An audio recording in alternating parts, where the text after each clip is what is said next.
अंधेरे कॉरिडोर में चलते हुए लतिका ठिठक गई। दीवार का सहारा लेकर उसने लैंप की बत्ती बढ़ा दी। सीढ़ियों पर उसकी छाया एक बेडौल कटी फटी आकृति खींचने लगी। 7 नंबर कमरे से लड़कियों की बातचीत और हंसी ठहाकों का स्वर अभी तक आ रहा था। लतिका ने दरवाजा खटखटाया। शोर अचानक बंद हो गया। कौन है? लतिका चुप खड़ी रही। कमरे में कुछ देर खुसर फुसर होती रही। फिर दरवाजे की चिटखनी खुलने की आवाज आई। लतिका कमरे की देहरी से कुछ आगे बढ़ी। लैंप की झपकती लौ में लड़कियों के चेहरे सिनेमा के पर्दे पर ठहरे हुए क्लोजअप की भांति उभरने लगे। कमरे में अंधेरा क्यों कर रखा है? लतिका के स्वर में हल्की सी झिड़की का आभास था। लैंप में तेल खत्म हो गया था मैडम। ये सुधा का कमरा था, इसलिए उसे ही उत्तर देना पड़ा।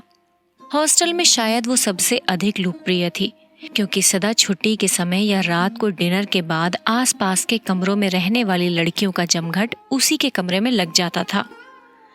देर तक गपशप, हंसी मजाक चलता ही रहता था। तेल के लिए करीमुद्दीन से क्यों नहीं कहा? कितनी बार कहा मैडम, लेकिन उसे याद रहे तब तो। कमरे में हंसी की फुहार एक कोने से दूसरे कोने तक फैल गई। लतिका के कमरे में आने से अनुशासन की जो घुटन घेराई थी वो अचानक बह गई। करीमुद्दीन हॉस्टल का नौकर था। उसके आलस और काम में टालमटोल करने के किस्से हॉस्टल की लड़कियों में पीढ़ी दर पीढ़ी चले आते थे। लतिका को हठात कुछ स्मरण हो आया। अंधेरे में लैंप घुमाते हुए चारों ओर निगाहें दौड़ाई। कमरे में चारों ओर घेरा बनाकर वे बैठी थी, पास पास एक दूसरे से सटकर। सबके चेहरे परिचित थे, किंतु लैंप के पीले मध्यम प्रकाश में मानो कुछ बदल गया था, या जैसे वो उन्हें पहली बार देख रही थी। जूली, अब तक तुम इस ब्लॉक में क्या कर रही हो? जूली खिड़की के पास पलंग के सिरहाने बैठी थी। उसने चुपचाप आंखें नीची कर ली। लैंप का प्रकाश चारों ओर से सिमटकर अब केवल उसके चेहरे पर गिर रहा था। नाइट रजिस्टर पर दस्तखत कर दिए? हाँ मैडम। फिर? लतिका का स्वर कड़ा हो आया।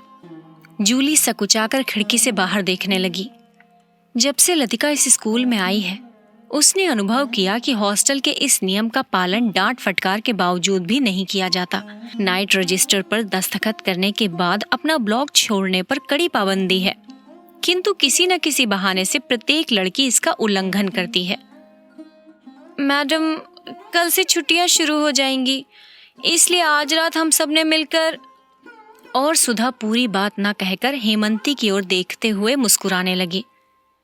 हेमंती के गाने का प्रोग्राम है, आप भी कुछ देर बैठिए ना मैडम। लतिका खिसियानी सी हो आई। इस समय यहाँ आकर उसने इनके मजे को किरकिरा कर दिया। इस छोटे से हिल स्टेशन पर रहते आज उसे अरसा हो गया, लेकिन कब समय पतझड़ और गर्मियों का घेरा पार कर सर्दियों की छुट्टियों की गोद में सिमटता जाता है, उसे कभी याद नहीं रहता। चोरों की तरह चुपचाप उसने अपने पांव देहरी से बाहर कर लिए।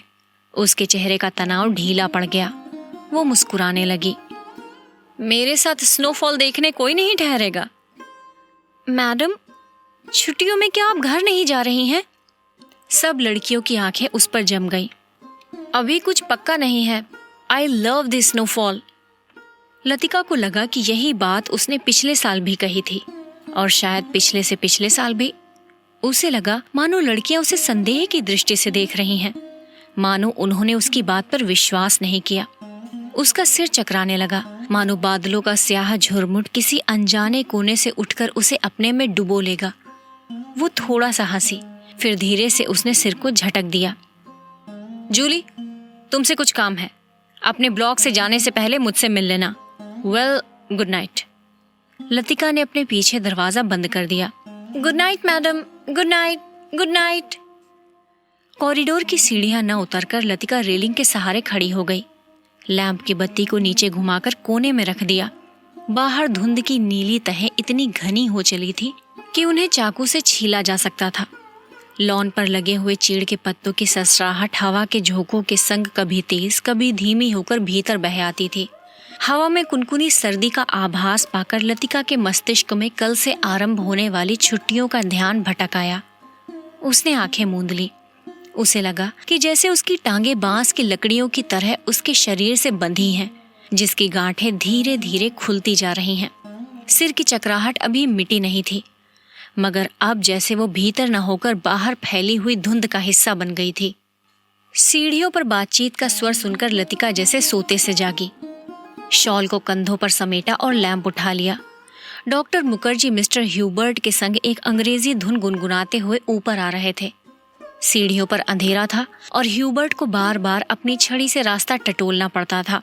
लतिका ने 2-4 सीढ़ियां उतरकर लैंप को नीचे झुका दिया। Good evening doctor. Good evening mister Hubert. Thank you miss Latika. Hubert के स्वर में कृतज्ञता का भाव था। सीढ़ियां चढ़ने से उसकी सांस तेज हो गई थी और वो दीवार से सटा हुआ हाँफ रहा था। लैंप के प्रकाश में उसके चेहरे का पीलापन ताम्र वर्णित हो आया था, जिन पर उभरी हुई हड्डियों का उतार चढ़ाव अधिक तीखा सा हो गया था। यहाँ अकेले क्या कर रही हो मिस लतिका? डॉक्टर ने होठों के भीतर से सीटी बजाई। चेकिंग करके लौट रही थी। आज इस समय ऊपर कैसे आना हुआ मिस्टर ह्यूबर्ट? ह्यूबर्ट ने मुस्कुराकर अपनी छड़ी डॉक्टर के कंधों से छुआ दी। इनसे पूछो, यही मुझे जबरदस्ती घसीट लाए हैं। मिस लतिका, हम आपको निमंत्रण देने आ रहे थे। आज रात मेरे कमरे में एक छोटा सा कॉन्सर्ट होगा, जिसमें मिस्टर ह्यूबर्ट शोपा और चेखोवस्की की कंपोजिशन बजाएंगे और फिर क्रीम कॉफी पी जाएगी। और उसके बाद यदि समय रहा तो पिछले साल हमने जो गुनाह किए हैं उन्हें हम सब मिलकर कन्फेस करेंगे। डॉक्टर मुखर्जी के चेहरे पर भरी मुस्कान खेल गई। डॉक्टर, मुझे माफ करें, मेरी तबीयत कुछ ठीक नहीं है। चलिए, ये ठीक रहा, फिर तो आप वैसे भी मेरे पास आती। डॉक्टर ने धीरे से लतिका के कंधों को पकड़कर अपने कमरे की ओर मोड़ दिया। डॉक्टर मुखर्जी का कमरा ब्लॉक के दूसरे सिरे पर टेरेस से जुड़ा हुआ था। वो आधे बर्मी थे, जिसके चिन्ह उनकी थोड़ी दबी हुई नाक और छोटी छोटी चंचल आंखों से लक्षित हो जाते थे। बर्मा पर जापानियों का आक्रमण होने के बाद वो इस छोटे से पहाड़ी शहर में आ बसे थे। प्राइवेट प्रैक्टिस के अलावा वो कॉन्वेंट स्कूल में हाइजीन फिजियोलॉजी भी पढ़ाया करते थे और इसलिए उनको स्कूल के हॉस्टल में ही एक कमरा रहने के लिए दे दिया गया था। कुछ लोगों का कहना था कि बर्मा से आते हुए रास्ते में उनकी पत्नी की मृत्यु हो गई थी, लेकिन इस संबंध में निश्चित रूप से कुछ नहीं कहा जा सकता, क्योंकि डॉक्टर स्वयं कभी अपनी पत्नी की चर्चा नहीं उठाते। बातों के दौरान डॉक्टर अक्सर कहा करते, मरने से पहले मैं एक दफा बर्मा जरूर जाऊंगा। और तब एक क्षण के लिए उनकी आंखों में एक नमी सी छा जाती। लतिका चाहने पर भी उनसे कुछ पूछ नहीं पाती। उसे लगता कि डॉक्टर नहीं चाहते कि कोई उनके अतीत के संबंध में प्रश्न पूछे या सहानुभूति प्रकट करे। दूसरे ही क्षण अपनी गंभीरता को दूर ठेलते हुए वो हंस पड़ते हैं, एक सूखी सिनिकल हंसी। होम सिकनेस ही एक बीमारी है, इसका इलाज करना किसी डॉक्टर के वश की बात नहीं। टेरेस पर मेज कुर्सियां बिछा दी गई हैं और भीतर के कमरे में पर्क्यूलेटर में कॉफी का पानी चढ़ा दिया गया है। सुना है अगले 2-3 वर्षों में यहाँ पर बिजली का इंतजाम हो जाएगा, डॉक्टर ने स्प्रिट लैम्प जलाते हुए कहा। ये बात तो पिछले 10 सालों से सुनने में आ रही है। कहते हैं अंग्रेजों ने एक लंबी चौड़ी स्कीम बनाई थी, पता नहीं उसका क्या हुआ। ह्यूबर्ट आराम कुर्सी पर अध लेटा सा लॉन की ओर देख रहा था। लतिका कमरे से 2 मोमबत्तियां ले आई। मेज के दोनों सिरों पर टिकाकर उन्हें जला दिया गया। टेरेस का अंधेरा फीके पीले प्रकाश के इर्द गिर्द सिमटने लगा। एक घनी नीरवता चारों ओर घिरने लगी। हवा में चीड़ के वृक्षों की साएं साएं दूर दूर तक फैली पहाड़ियों और घाटियों में अजीब सी सीटियों की गूंज छोड़ती जा रही थी। इस बार शायद बर्फ जल्दी गिरेगी, अभी से हवा में एक सर्द खुश्की सी महसूस होती है। डॉक्टर का सिगार अंधेरे में लाल बिंदी सा चमक रहा था। पता नहीं मिस वुड को स्पेशल सर्विस का गोरख धंधा क्यों पसंद आता है। छुट्टियों में घर जाने से पहले क्या ये जरूरी है कि लड़कियां फादर एलमंड का सरमन सुने? ह्यूबर्ट ने कहा। पिछले 5 साल से मैं सुनता आ रहा हूँ, फादर एलमंड के सरमन में कहीं हेरफेर नहीं होता। डॉक्टर को फादर एलमंड फूटी आंख नहीं सुहाते थे। लतिका कुर्सी पर आगे झुककर प्यालों में कॉफी उड़ेलने लगी। हर साल स्कूल बंद होने के दिन यही 2 प्रोग्राम होते हैं, चैपल में स्पेशल सर्विस और उसके बाद दिन में पिकनिक। लतिका को याद आया कि पहला साल जब वो डॉक्टर के संग पिकनिक के बाद क्लब गई थी। डॉक्टर बार में बैठे थे। बॉल रूम कुमाऊं रेजिमेंट के अफसरों से भरा हुआ था। कुछ देर तक बिलियर्ड का खेल देखने के बाद जब वो वापस बार की ओर लौट रही थी तब उसने दाईं ओर क्लब की लाइब्रेरी में देखा, किंतु उसी समय डॉक्टर मुखर्जी पीछे से आ गए। मिस लतिका, ये मेजर गिरीश नेगी हैं। बिलियर्ड रूम से आते हुए हंसी ठहाकों के बीच वो नाम दब सा गया था। वो किसी पुस्तक के बीच उंगली रखकर लाइब्रेरी की खिड़की के बाहर देख रहा था। Hello doctor. वो पीछे मुड़ा। तब उस क्षण ना जाने क्यों लतिका का हाथ कांप गया और कॉफी की कुछ गर्म बूंदें उसकी साड़ी पर छलक आईं। अंधेरे में किसी ने नहीं देखा था कि लतिका के चेहरे पर एक उनीदा रीतापन घिराया है। हवा के झोंके से मोमबत्तियों की लौ फड़कने लगी। टेरेस के ऊपर काठ गोदाम जाने वाली सड़क पर यूपी रोडवेज की आखिरी बस डाक लेकर जा रही थी। बस की हेडलाइट में आसपास फैली हुई झाड़ियों की छायाएं टेरेस की दीवार पर सरकती हुई गायब होने लगी। मिस लतिका, आप इस साल भी छुट्टियों में यहीं रहेंगी? डॉक्टर ने पूछा। डॉक्टर का सवाल हवा में टंगा रहा। उसी क्षण पियानो पर शोपा का नॉकटर्न ह्यूबर्ट की उंगलियों के नीचे से फिसलता हुआ धीरे धीरे टेरेस के अंधेरे में घुलने लगा, जैसे जल पर कोमल स्वप्निल उर्मियां भंवरों का झिलमिलाता जाल बुनती हुई फैलती जा रही हैं, दूर दूर किनारों तक। लतिका को लगा जैसे कहीं बहुत दूर बर्फ की चोटियों से परिंदों के झुंड नीचे अनजान देशों की ओर उड़े जा रहे हैं। इन दिनों अक्सर उसने अपने कमरे की खिड़की में से उन्हें देखा है। धागे में बंधे चमकीले लट्टुओं की तरह वे एक लंबी टेढ़ी मेढ़ी कतार में उड़े जाते हैं, पहाड़ों की सुनसान नीरवता से परे, उन विचित्र शहरों की ओर जहां शायद वो कभी नहीं जाएगी। लतिका आम चेयर पर झुकती हुई ऊँघने लगी। डॉक्टर मुखर्जी का सिगार अंधेरे में चुपचाप जल रहा था।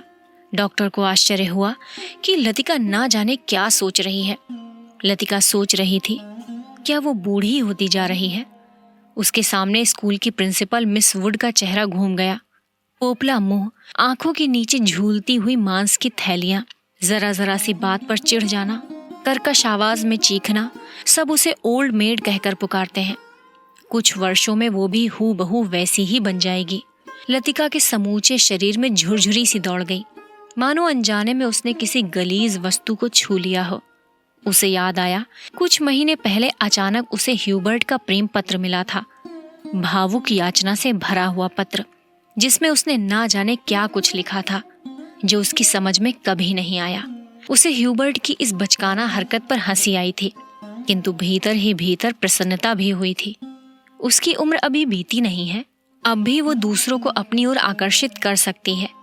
ह्यूबर्ट का पत्र पढ़कर उसे क्रोध नहीं आया, आई थी केवल ममता। वो चाहती तो उसकी गलतफहमी को दूर करने में देर न लगाती, किंतु कोई शक्ति उसे रोके रहती है। उसके कारण अपने पर विश्वास रहता है। अपने सुख का भ्रम मानो ह्यूबर्ट की गलतफहमी से जुड़ा है। ह्यूबर्ट ही क्यों, वो क्या किसी को भी चाह सकेगी उस अनुभूति के संग जो अब नहीं रही, जो छाया सी छाया उस पर मंडराती रहती है, न स्वयं मिटती है न उसे मुक्ति दे पाती है। उसे लगा जैसे बादलों का झुरमुट फिर उसके मस्तिष्क पर धीरे धीरे छाने लगा है। उसकी टांगें फिर निर्जीव शिथिल सी हो गई हैं। वो झटके से उठ खड़ी हुई। डॉक्टर, माफ करना, मुझे बहुत थकान सी लग रही है। बिना वाक्य पूरा किए हुए लतिका चली गई। कुछ देर तक टेरेस पर निस्तब्धता छाई रही। मोमबत्तियां बुझने लगी। डॉक्टर मुखर्जी ने सिगार का नया कश लिया। सब लड़कियां एक जैसी होती हैं, बेवकूफ और सेंटिमेंटल। ह्यूबर्ट की उंगलियों का दबाव पियानो पर ढीला पड़ता गया। अंतिम सुरों की झिझकी सी गूंज कुछ क्षणों तक हवा में तिरती रही। डॉक्टर, आपको मालूम है, मिस लतिका का व्यवहार पिछले कुछ अरसे से अजीब अजीब सा लगता है। ह्यूबर्ट के स्वर में लापरवाही का भाव था। वो नहीं चाहता था कि डॉक्टर को लतिका के प्रति उसकी भावनाओं का आभास मात्र भी मिल सके। जिस कोमल अनुभूति को वो इतने समय से संजोता आया है, डॉक्टर उसे हंसी के एक ही ठहाके में उपहासास्पद बना देगा। क्या तुम नियति में विश्वास करते हो ह्यूबर्ट? डॉक्टर ने कहा। ह्यूबर्ट दम रोके प्रतीक्षा करता रहा। वो जानता था कि कोई भी बात कहने से पहले डॉक्टर को फिलोसोफाइज करने की आदत थी। डॉक्टर टेरेस के जंगले से सटकर खड़े हो गए। फीकी सी चांदनी में चीड़ के पेड़ों की छायाएं लॉन पर गिर रही थी। कभी कभी कोई जुगनू अंधेरे में हरा प्रकाश छिड़कता हवा में गायब हो जाता था। मैं कभी कभी सोचता हूँ, इंसान जिंदा किस लिए रहता है? क्या उसे कोई और बेहतर काम करने को नहीं मिला? हजारों मील अपने मुल्क से दूर मैं यहाँ पड़ा हूँ। यहाँ कौन मुझे जानता है? यहीं शायद मैं मर भी जाऊं। ह्यूबर्ट, क्या तुमने कभी महसूस किया है कि एक अजनबी की हैसियत से पराई जमीन पर मर जाना काफी खौफनाक बात है? ह्यूबर्ट विस्मित सा डॉक्टर की ओर देखने लगा। उसने पहली बार डॉक्टर मुखर्जी के इस पहलू को देखा था। अपने संबंध में वो अक्सर चुप रहता था। कोई पीछे नहीं है, ये बात मुझ में एक अजीब किस्म की बेफिक्री पैदा कर देती है। लेकिन कुछ लोगों की मौत अंत तक पहेली बनी रहती है। शायद वे जिंदगी से बहुत उम्मीद लगाते थे। उसे ट्रैजिक भी नहीं कहा जा सकता, क्योंकि आखिरी दम तक उन्हें मरने का एहसास नहीं होता। डॉक्टर, आप किसका जिक्र कर रहे हैं? ह्यूबर्ट ने परेशान होकर पूछा। डॉक्टर कुछ देर तक चुपचाप सिगार पीते रहे। फिर मुड़कर वो मोमबत्तियों की बुझती हुई लौ को देखने लगे। तुम्हें मालूम है, किसी समय लतिका बिला नागा क्लब जाया करती थी। गिरीश नेगी से उसका परिचय वहीं हुआ था। कश्मीर जाने से एक रात पहले उसने मुझे सब कुछ बता दिया था। मैं अब तक लतिका से उस मुलाकात के बारे में कुछ नहीं कह सका हूं, किंतु उस रात कौन जानता था कि वो वापस नहीं लौटेगा। और अब क्या फर्क पड़ता है? Let the dead die. Doctor की सूखी सर्द हंसी में खोखली सी शून्यता भरी थी। कौन गिरीश नेगी? कुमाऊं रेजिमेंट में कैप्टन था। डॉक्टर, क्या लतिका? ह्यूबर्ट से आगे कुछ नहीं कहा गया। उसे याद आया वो पत्र जो उसने लतिका को भेजा था। कितना अर्थहीन और उपहासास्पद, जैसे उसका एक एक शब्द उसके दिल को कचोट रहा हो। उसने धीरे से पियानो पर सिर टिका लिया। लतिका ने उसे क्यों नहीं बताया? क्या वो इसके योग्य भी नहीं था? लतिका, वो तो बच्ची है। पागल, मरने वाले के संग खुद थोड़े ही मरा जाता है। कुछ देर चुप रहकर डॉक्टर ने अपने प्रश्न को फिर दोहराया। लेकिन ह्यूबर्ट, क्या तुम नियति पर विश्वास करते हो? हवा के हल्के झोंके से मोमबत्तियां एक बार प्रज्वलित होकर बुझ गईं। टेरेस पर ह्यूबर्ट और डॉक्टर अंधेरे में एक दूसरे का चेहरा नहीं देख पा रहे थे। फिर भी वो एक दूसरे की ओर देख रहे थे। कॉन्वेंट स्कूल से कुछ दूर मीडोज में बहते पहाड़ी नाले का स्वर आ रहा था। जब बहुत देर बाद कुमाऊं रेजिमेंट सेंटर का बिगुल सुनाई दिया तो ह्यूबर्ट हड़बड़ाकर खड़ा हो गया। अच्छा, चलता हूं doctor. Good night. Good night Hubert, मुझे माफ करना, मैं सिगार खत्म करके उठूंगा। सुबह बदली छाई थी। लतिका के खिड़की खोलते ही धुंध का गुब्बारा सा भीतर घुस आया। जैसे रात भर दीवार के सहारे सर्दी में ठिठुरता हुआ वो अपने भीतर आने की प्रतीक्षा कर रहा हो। स्कूल से ऊपर चैपल जाने वाली सड़क बादलों में छिप गई थी। केवल चैपल का क्रॉस धुंध के पर्दे पर एक दूसरे को काटती हुई पेंसिल की रेखाओं सा दिखाई दे जाता था। लतिका ने खिड़की से आंखें हटाई तो देखा कि करीमुद्दीन चाय की ट्रे लिए खड़ा है। करीमुद्दीन मिलिट्री में अर्दली रह चुका था, इसलिए ट्रे मेज पर रखकर अटेंशन की मुद्रा में खड़ा हो गया। लतिका झटके से उठ बैठी। सुबह से आलस करके कितनी बार जागकर वो सो चुकी है। अपनी खिसियाहट मिटाने के लिए लतिका ने कहा, बड़ी सर्दी है आज, बिस्तर छोड़ने को जी नहीं चाहता। अजी मेम साहब, अभी क्या सर्दी आई है? बड़े दिनों में देखना कैसे दांत कटकटाते हैं। और करीमुद्दीन अपने हाथों को बगलों में डाले हुए इस तरह सिकुड़ गया जैसे उन दिनों की कल्पना मात्र से उसे जाड़ा लगना शुरू हो गया हो। गंजे सिर पर दोनों तरफ के उसके बाल खिजाब लगाने से कत्थई रंग के भूरे हो गए थे। बात चाहे किसी विषय पर हो रही हो, वो हमेशा खींच तान कर उसे ऐसे क्षेत्र में घसीट लाता था जहां वो बेझिझक अपने विचारों को प्रकट कर सके। एक दफा तो यहाँ लगातार इतनी बर्फ गिरी थी कि भुआली से लेकर डाक बंगले तक सारी सड़कें जाम हो गईं। इतनी बर्फ थी मेम साहब कि पेड़ों की टहनियां तक सिकुड़कर तनों से लिपट गई थी, बिल्कुल ऐसे। और करीमुद्दीन नीचे झुककर मुर्गा सा बन गया। कब की बात है? लतिका ने पूछा। अब ये तो जोड़ हिसाब करके ही पता चलेगा मेम साहब, लेकिन इतना याद है कि उस वक्त अंग्रेज बहादुर यहीं थे। कंटोनमेंट की इमारत पर कौमी झंडा नहीं लगा था। बड़े जबर थे ये अंग्रेज, 2 घंटों में ही सारी सड़कें साफ करवा दी। उन दिनों एक सीटी बजाते ही 50 घोड़े वाले जमा हो जाते थे। अब तो सारे शेड खाली पड़े हैं। वे लोग अपनी खिदमत भी करवाना चाहते थे, अब तो सब उजाड़ हो गया है। करीमुद्दीन उदास भाव से बाहर देखने लगा। आज ये पहली बार नहीं है जब लतिका करीमुद्दीन से उन दिनों की बातें सुन रही है, जब अंग्रेज बहादुर ने इस स्थान को स्वर्ग बना रखा था। आप छुट्टियों में इस साल भी यहीं रहेंगी मेम साहब? दिखता तो कुछ ऐसा ही है करीमुद्दीन, तुम्हें फिर तंग होना पड़ेगा। क्या कहती हैं मेम साहब, आपके रहने से हमारा भी मन लगा रहता है, वरना छुट्टियों में तो यहाँ कुत्ते लौटते हैं। तुम आज जरा मिस्त्री से कह देना कि इस कमरे की छत की मरम्मत कर जाए।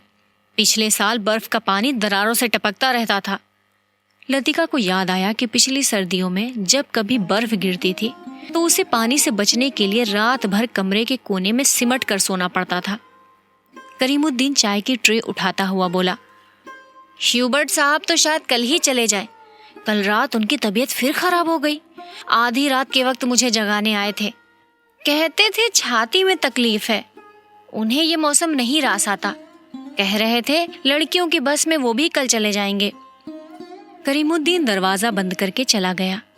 लतिका की इच्छा हुई कि ह्यूबर्ट के कमरे में जाकर उनकी तबीयत की पूछताछ कराए, लेकिन फिर ना जाने क्यों स्लीपर पैरों में टंगे रहे और वो खिड़की के बाहर बादलों को उड़ता हुआ देखती रही। ह्यूबर्ट का चेहरा जब उसे देखकर सहमा सा दयनीय हो जाता है, तब उसे लगता है कि वो अपनी मूक निरीह याचना में उसे कोस रहा है। न वो उसकी गलतफहमी को दूर करने का प्रयत्न कर पाती है, न उसे अपनी विवशता की सफाई देने का साहस होता है। उसे लगता है कि इस जाले से बाहर निकलने के लिए वो धागे की जिस सिरे को पकड़ती है वो खुद एक गांठ बनकर रह जाता है। बाहर बूंदाबांदी होने लगी। कमरे की टीन की छत खट खट बोलने लगी। लतिका पलंग से उठ खड़ी हुई, बिस्तर को तहाकर बिछाया, फिर पैरों में स्लीपरों को घसीटते हुए वो बड़े आईने तक आई और उसके सामने स्टूल पर बैठकर बालों को खोलने लगी, किंतु कुछ देर तक कंघी बालों में ही उलझी रही और वो गुमसुम सी शीशे में अपना चेहरा ताकती रही। करीमुद्दीन को ये कहना याद ही नहीं रहा कि धीरे धीरे आग जलाने की लकड़ियां जमा कर लें। इन दिनों सस्ते दामों पर सूखी लकड़ियां मिल जाती हैं। पिछले साल तो कमरा धुएं से भर जाता था, जिसके कारण कपकपाते जाड़े में भी उसे खिड़की खोलकर ही सोना पड़ता था। आईने में लतिका ने अपना चेहरा देखा। वो मुस्कुरा रही थी। पिछले साल अपने कमरे की सीलन और ठंड से बचने के लिए कभी कभी वो मिस वुड के खाली कमरे में चोरी चुपके सोने चली जाया करती थी। मिस वुड का कमरा बिना आग के भी गर्म रहता था। उनके गदीले सोफे पर लेटते ही आंख लग जाती थी। कमरा छुट्टियों में खाली पड़ा रहता है, किंतु मिस वुड से इतना नहीं होता कि 2 महीनों के लिए उसके हवाले कर जाए। हर साल कमरे में ताला ठोक कर जाती हैं। वो तो पिछले साल गुसलखाने में भीतर की साकल देना भूल गई थी, जिसे लतिका चोर दरवाजे के रूप में इस्तेमाल करती रही थी। पहले साल अकेले में उसे बड़ा डर सा लगता था। छुट्टियों में सारे स्कूल और हॉस्टल के कमरे साए साए करने लगते हैं। डर के मारे उसे जब कभी नींद नहीं आती थी, तब वो करीमुद्दीन को रात में देर तक बातों में उलझाए रखती। बातों में जब खोई सी वो सो जाती, तब करीमुद्दीन चुपचाप लैंप बुझाकर चला जाता। कभी कभी बीमारी का बहाना करके वो डॉक्टर को बुलवा भेजती थी और बाद में बहुत जिद करके दूसरे कमरे में उनका बिस्तर लगवा देती। लतिका ने कंघे से बालों का गुच्छा निकाला और उसे बाहर फेंकने के लिए वो खिड़की के पास आ खड़ी हुई। बाहर छत की ढलान से बारिश के जल की मोटी सी धार बराबर लॉन पर गिर रही थी। मेघाच्छन्न आकाश में सरकते हुए बादलों के पीछे पहाड़ियों के झुंड कभी उभर आते थे, कभी छिप जाते थे, मानो चलती हुई ट्रेन से उन्हें कोई देख रहा हो। लतिका ने खिड़की से सिर बाहर निकाल लिया। हवा के झोंके से उसकी आंखें छिप गईं। उसे जितने काम याद आते हैं उतना ही आलस घना होता जाता है। बस की सीटें रिजर्व करवाने के लिए चपरासी को रुपए देने हैं। जो सामान हॉस्टल की लड़कियां पीछे छोड़े जा रही हैं उन्हें गोदाम में रखवाना होगा। कभी कभी तो छोटी क्लास की लड़कियों को पैकिंग करवाने के काम में भी उसे हाथ बटाना पड़ता था।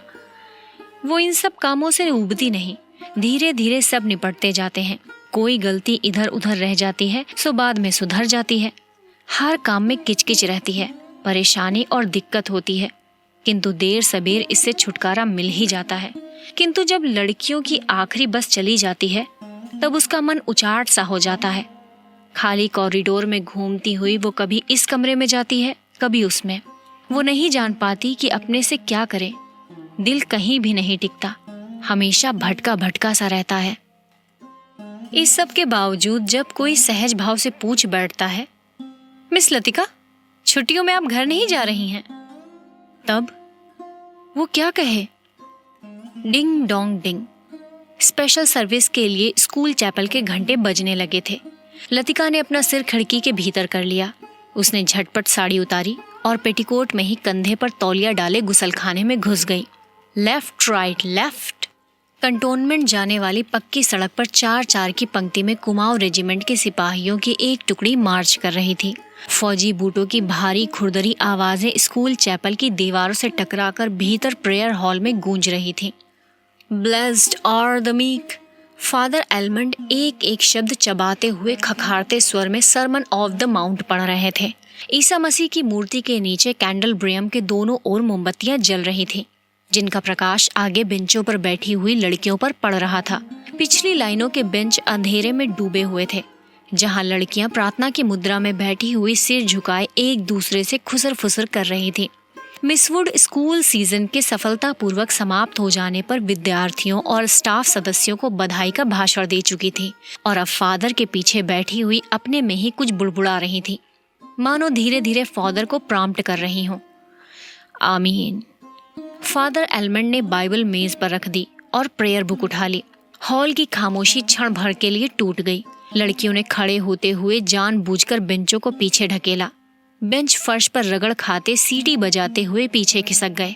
हॉल के कोने से हंसी फूट पड़ी। मिस वुड का चेहरा तन गया, भ्रकुटियां चढ़ गईं, फिर अचानक निस्तब्धता छा गई। हॉल के उस घुटे हुए धुंधलके में फादर का तीखा फटा हुआ स्वर सुनाई देने लगा। Jesus said, I am the light of the world. He that followed me shall not walk in darkness, but shall have the light of life. Doctor Mukherjee ने ऊब और उकताहट से भरी जम्हाई ली। कब ये किस्सा खत्म होगा? उन्होंने इतने ऊंचे स्वर में लतिका से पूछा कि वो सकुचाकर दूसरी ओर देखने लगी। स्पेशल सर्विस के समय डॉक्टर मुखर्जी के होठों पर व्यंग्यात्मक मुस्कान खेलती रहती थी और वो धीरे धीरे अपनी मूंछों को खींचते रहते थे। फादर एलमंड की वेशभूषा देखकर लतिका के दिल में गुदगुदी सी दौड़ गई। जब वो छोटी थी तो अक्सर ये बात सोचकर विस्मित हुआ करती थी कि क्या पादरी लोग सफेद चोगे के नीचे कुछ नहीं पहनते? अगर धोखे से वो ऊपर उठ जाए तो? लेफ्ट राइट लेफ्ट मार्च करते हुए फौजी बूट चैपल से दूर होते जा रहे थे। केवल उनकी गूंज हवा में शेष रह गई थी। हेम नंबर 117, फादर ने प्रार्थना पुस्तक खोलते हुए कहा। हॉल में प्रत्येक लड़की ने डेस्क पर रखी हुई हिम बुक खोल ली। आगे की बेंच से उठकर ह्यूबर्ट पियानो के सामने स्टूल पर बैठ गया।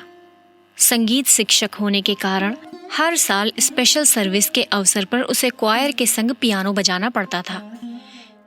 ह्यूबर्ट ने अपने रुमाल से नाक साफ की।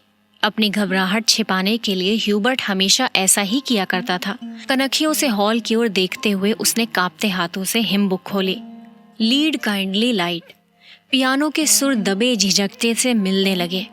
घने बालों से ढकी ह्यूबर्ट की लंबी पीली अंगुलियां खुलने सिमटने लगी। क्वायर में गाने वाली लड़कियों के स्वर एक दूसरे से गुथकर कोमल स्निग्ध लहरों में बिंध गए। लतिका को लगा उसका जूड़ा ढीला पड़ गया है, मानो गर्दन के नीचे झूल रहा है। मिस वुड की आंख बचाकर लतिका ने चुपचाप बालों में लगे क्लिपों को कसकर खींच दिया। बड़ा झक्की आदमी है। मैंने सुबह ह्यूबर्ट को यहाँ आने से मना किया था, फिर भी चला आया, डॉक्टर ने कहा। लतिका को करीमुद्दीन की बात याद हो आई। रात भर ह्यूबर्ट को खांसी का दौरा पड़ा था, कल जाने के लिए कह रहे थे। लतिका ने सिर टेढ़ा करके ह्यूबर्ट के चेहरे की एक झलक पाने की विफल चेष्टा की। इतने पीछे से कुछ भी देख पाना असंभव था। पियानो पर झुके हुए ह्यूबर्ट का केवल सिर दिखाई देता था। Lead kindly light. संगीत के सुर मानो एक ऊंची पहाड़ी पर चढ़कर हाँफती हुई सांसों को आकाश की अबाध शून्यता में बिखेरते हुए नीचे उतर रहे हैं। बारिश की मुलायम धूप चैपल के लंबे चौकोर शीशों पर झिलमिला रही है, जिसकी एक महीन चमकीली रेखा ईसा मसीह की प्रतिमा पर तिरछी होकर गिर रही है। मोमबत्तियों का धुआं धूप में नीली सी लकीर खींचता हुआ हवा में तिरने लगा है। पियानो के क्षणिक पॉज में लतिका को पत्तों का परिचित मरमर कहीं दूर अनजानी दिशा से आता हुआ सुनाई दे जाता है।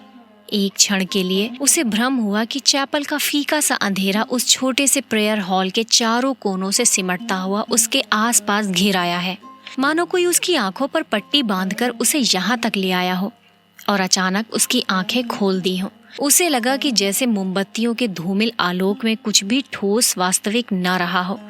चैपल की छत, दीवारें, डेस्क पर रखा हुआ डॉक्टर का सुघड़ सुडौल हाथ और पियानो के सुर अतीत की धुंध को भेदते हुए स्वयं उस धुंध का भाग बनते जा रहे हैं। एक पगली सी स्मृति, एक उद्भ्रांत सी भावना। चैपल के शीशों के परे पहाड़ी सूखी हवा में झुकी हुई वीपिंग विलोज की कांपती टहनियां, पैरों तले चीड़ के पत्तों की धीमी सी चिर परिचित खड़खड़। वहीं पर गिरीश एक हाथ में मिलिट्री का खाकी हैट लिए खड़ा है, चौड़े उठे हुए सबल कंधे। अपना सिर वहां टिका दो तो जैसे सिमट कर खो जाएगा। चार्ल्स बोअर, ये नाम उसने रखा था। वो झेप कर हंसने लगता। तुम्हें आर्मी में किसने चुन लिया? मेजर बन गए हो, लेकिन लड़कियों से भी गए बीते हो। जरा जरा सी बात पर चेहरा लाल हो जाता है। ये सब कहती नहीं, सिर्फ सोचती भर थी। सोचा था कभी कहूंगी, वो कभी कभी नहीं आया। ब्रूस का लाल फूल लाए हो ना? झूठे। खाकी कमीज के जिस जेब पर बैज चिपके थे, उसी में से मुसा हुआ ब्रूस का लाल फूल निकल आया। छी, सारा मुरझा गया। अभी खिला कहाँ है? How clumsy. उसके बालों में गिरीश का हाथ उलझ रहा है। फूल कहीं टिक नहीं पाता। फिर उसे क्लिप के नीचे फंसाकर उसने कहा, देखो। वो मुड़ी और इससे पहले कि वो कुछ कह पाती, गिरीश ने अपना मिलिट्री का हैट धप से उसके सिर पर रख दिया। वो मंत्रमुग्ध सी वैसी ही खड़ी रही। उसके सिर पर गिरीश का हैट है, माथे पर छोटी सी बिंदी है, बिंदी पर उड़ते हुए बाल हैं। गिरीश ने उस बिंदी को अपने होठों से छुआ है। उसने उसके नंगे सिर को अपने दोनों हाथों में समेट लिया है। लतिका, बोलो नहीं, गिरीश ने चिढ़ाते हुए कहा। मैन ईटर ऑफ कुमाऊं, उसका ये नाम गिरीश ने उसे चिढ़ाने के लिए रखा था। वो हंसने लगी। लतिका, लतिका सुनो। गिरीश का स्वर कैसा हो गया था। ना, मैं कुछ भी नहीं सुन रही। लतिका, मैं कुछ महीनों में वापस लौट आऊंगा। ना, मैं कुछ भी नहीं सुन रही। किंतु वो सुन रही है। वो नहीं जो गिरीश कह रहा है, किंतु वो जो नहीं कहा जा रहा है, जो उसके बाद कभी नहीं कहा गया। Lead kindly light. लड़कियों का स्वर पियानो के सुरों में डूबा हुआ गिर रहा है, उठ रहा है। ह्यूबर्ट ने सिर मोड़कर लतिका को निमिष भर देखा। आंखें मूंदे, ध्यान मग्न प्रस्तर मूर्ति सी वो स्थिर निश्चल खड़ी थी। क्या यह भाव उसके लिए है? क्या लतिका ने ऐसे क्षणों में उसे अपना साथी बनाया है? ह्यूबर्ट ने एक गहरी सांस ली और उस सांस में ढेर सी थकान उमड़ आई। देखो, मिस वुड कुर्सी पर बैठी बैठी सो रही हैं। डॉक्टर होठों में ही फुसफुसाया। ये डॉक्टर का पुराना मजाक था कि मिस वुड प्रार्थना करने के बहाने आंखें मूंदे हुए नींद की झपकियां लिया करती हैं। फादर एलमंड ने कुर्सी पर फैले अपने गाउन को समेट लिया और प्रेयर बुक बंद करके मिस वुड के कानों में कुछ कहा। पियानो का स्वर क्रमशः मंद पड़ने लगा। ह्यूबर्ट की उंगलियां ढीली पड़ने लगी। सर्विस समाप्त होने से पूर्व मिस वुड ने ऑर्डर पढ़कर सुनाया। बारिश होने की आशंका से आज के कार्यक्रम में कुछ आवश्यक परिवर्तन करने पड़े थे। पिकनिक के लिए झूला देवी के मंदिर जाना संभव नहीं हो सकेगा, इसलिए स्कूल से कुछ दूर मीडोज में ही सब लड़कियां नाश्ते के बाद जमा होंगी। सब लड़कियों को दोपहर तक लंच हॉस्टल किचन से ही ले जाना होगा। केवल शाम की चाय मीडोज में बनेगी। पहाड़ों की बारिश का क्या भरोसा। कुछ देर पहले धुआंधार बादल गरज रहे थे। सारा शहर पानी में भीगा ठिठुर रहा था। अब धूप में नहाता नीला आकाश धुंध की ओट से बाहर निकलता हुआ फैल रहा था। लतिका ने चैपल से बाहर आते हुए देखा कि वीपिंग विलोज की भीगी शाखाओं से धूप में चमकती हुई बारिश की बूंदें टपक रही थी। लड़कियां चैपल से बाहर निकलकर छोटे छोटे गुट बनाकर कॉरिडोर में जमा हो गई हैं। नाश्ते के लिए अभी पौन घंटा बाकी था और उनमें से अभी कोई भी लड़की हॉस्टल जाने के लिए इच्छुक नहीं थी। छुट्टियां अभी शुरू नहीं हुई थी, किंतु शायद इसलिए वे इन चंद बचे कुचे क्षणों में अनुशासन के घेरे के भीतर भी मुक्त होने का भरपूर आनंद उठा लेना चाहती थी। मिस वुड को लड़कियों का ये गुलगपाड़ा अखरा, किंतु फादर एलमंड के सामने वो उन्हें डांट फटकार नहीं सकी। अपनी झुंझलाहट दबाकर वो मुस्कुराते हुए बोली, कल सब चली जाएंगी, सारा स्कूल वीरान हो जाएगा। फादर एलमंड का लंबा ओजपूर्ण चेहरा चैपल की घुटी हुई गरमाई से लाल हो उठा था। कॉरिडोर के जंगले पर अपनी छड़ी लटकाकर वो बोले, छुट्टियों में पीछे हॉस्टल में कौन रहेगा? पिछले 2-3 सालों से तो मिस लतिका ही रहती है। और डॉक्टर मुखर्जी? फादर का ऊपरी ओंठ तनिक खिंचाया। डॉक्टर तो सर्दी गर्मी यहीं रहते हैं। मिस वुड ने विस्मय से फादर की ओर देखा। वो समझ नहीं सकी कि फादर ने डॉक्टर का प्रसंग क्यों छेड़ दिया है। डॉक्टर मुखर्जी छुट्टियों में कहीं नहीं जाते। 2 महीनों की छुट्टियों में बर्मा जाना काफी मुश्किल है फादर। मिस वुड हंसने लगी, किंतु फादर एलमंड ने मिस वुड की हंसी में योग नहीं दिया। उनके चेहरे पर तनाव की रेखाएं खींची रहीं। मिस वुड, पता नहीं आप क्या सोचती हैं, मुझे तो मिस लतिका का हॉस्टल में अकेले रहना कुछ समझ में नहीं आता। लेकिन फादर, मिस वुड ने कहा, ये तो कॉन्वेंट स्कूल का नियम है कि कोई भी टीचर छुट्टियों में अपने खर्चे पर हॉस्टल में रह सकती हैं। मैं फिलहाल स्कूल के नियमों की बात नहीं कर रहा। मिस लतिका डॉक्टर के संग यहाँ अकेली ही रह जाएंगी। और सच पूछिए मिस वुड, डॉक्टर के बारे में मेरी राय कुछ बहुत अच्छी नहीं है। फादर, आप ये कैसी बातें कर रहे हैं? मिस लतिका बच्ची थोड़ी हैं। मिस वुड को ऐसी आशा नहीं थी कि फादर एलमंड अपने दिल में ऐसी दकियानूसी भावना को स्थान देंगे। फादर एलमंड कुछ हतप्रभ से हो गए। बात पलटते हुए बोले, मिस वुड, मेरा मतलब ये नहीं था। आप तो जानती हैं, मिस लतिका और उस मिलिट्री अफसर को लेकर एक अच्छा खासा स्कैंडल बन गया था। स्कूल की बदनामी होने में क्या देर लगती है? वो बेचारा तो अब नहीं रहा। मैं उसे जानती थी फादर। ईश्वर उसकी आत्मा को शांति दे। मिस वुड ने धीरे से अपनी दोनों बाहों से क्रॉस किया। फादर एलमंड को मिस वुड की मूर्खता पर इतना अधिक क्षोभ हुआ कि उनसे आगे और कुछ नहीं बोला गया। डॉक्टर मुखर्जी से उनकी कभी नहीं पटती थी, इसलिए मिस वुड की आंखों में वो डॉक्टर को नीचा दिखाना चाहते थे। किंतु मिस वुड लतिका का रोना ले बैठी। आगे बात बढ़ाना व्यर्थ था। उन्होंने छड़ी को जंगले से उठाया और ऊपर साफ धुले आकाश की ओर देखते हुए बोले, प्रोग्राम आपने यूं ही बदला मिस वुड, अब क्या बारिश होगी? ह्यूबर्ट जब चैपल से बाहर निकला तो उसकी आंखें चकाचौंध सी हो गईं। उसे लगा जैसे किसी ने अचानक ढेर सी चमकीली उबलती हुई रोशनी मुट्ठी में भरकर उसकी आंखों में झोंक दी हो। पियानो के संगीत के सुर रुई के छुई मुई रेशों से अब तक उसके मस्तिष्क की थकी मांदी नसों पर फड़फड़ा रहे थे। वो काफी थक गया था। पियानो बजाने से उसके फेफड़ों पर हमेशा भारी दबाव पड़ता था। दिल की धड़कन तेज हो जाती थी। उसे लगता था कि संगीत के एक नोट को दूसरे नोट में उतारने के प्रयत्न में वो एक अंधेरी खाई पार कर रहा है। आज चैपल में मैंने जो महसूस किया वो कितना रहस्यमय, कितना विचित्र था, ह्यूबर्ट ने सोचा।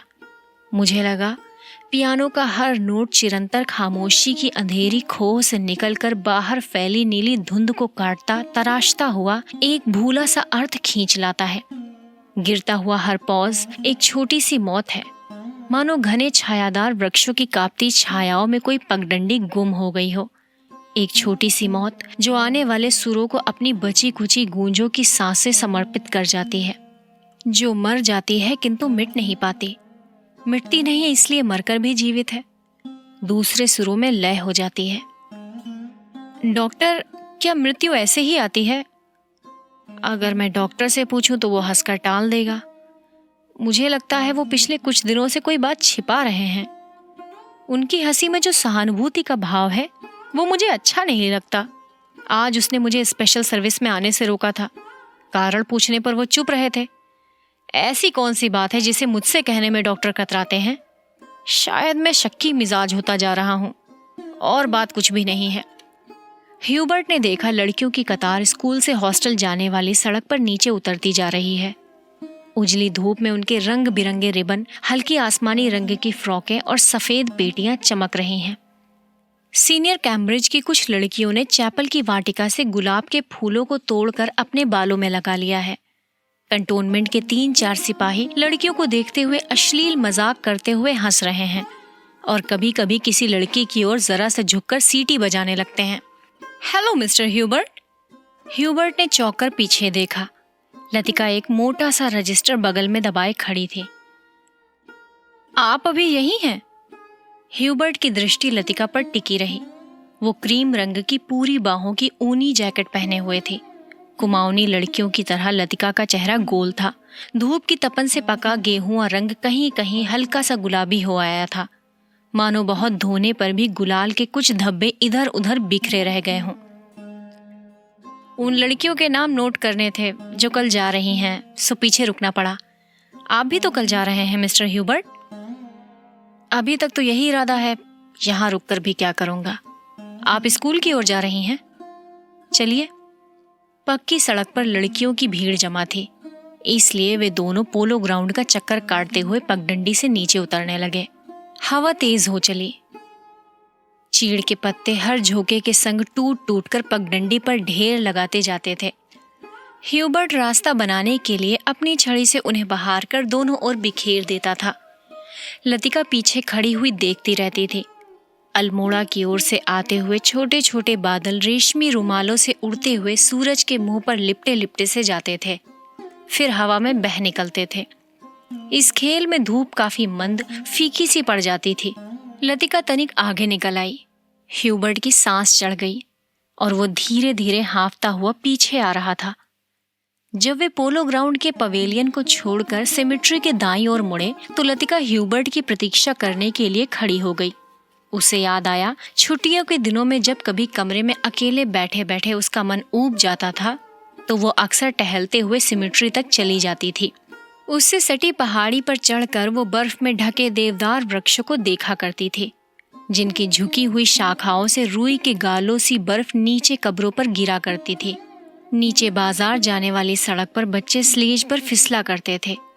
वो खड़ी खड़ी बर्फ में छिपी हुई उस सड़क का अनुमान लगाया करती थी जो फादर एलमंड के घर से गुजरती हुई मिलिट्री अस्पताल और डाक घर से होकर चर्च की सीढ़ियों तक जाकर गुम हो जाती थी।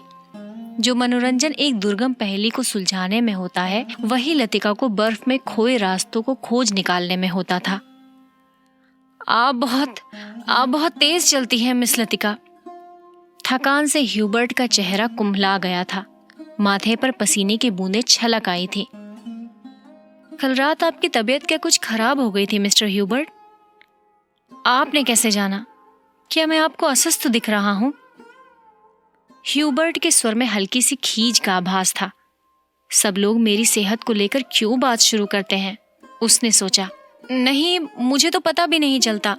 वो तो सुबह सुबह कमरुद्दीन ने बातों में ही जिक्र छेड़ दिया था। लतिका कुछ अप्रतिभ सी हो आई। कोई खास बात नहीं, वही पुराना दर्द शुरू हो गया था, अब बिल्कुल ठीक है। अपने कथन की पुष्टि के लिए ह्यूबर्ट छाती सीधी करके तेज कदम बढ़ाने लगे। डॉक्टर मुखर्जी को दिखलाया था? वो सुबह आए थे। उनकी बात समझ में नहीं आती, हमेशा 2 बातें एक दूसरे से उल्टी कहते हैं। कहते थे इस बार मुझे 6-7 महीने की छुट्टी लेकर आराम करना चाहिए, लेकिन अगर मैं ठीक हूँ तो भला इसकी क्या जरूरत है।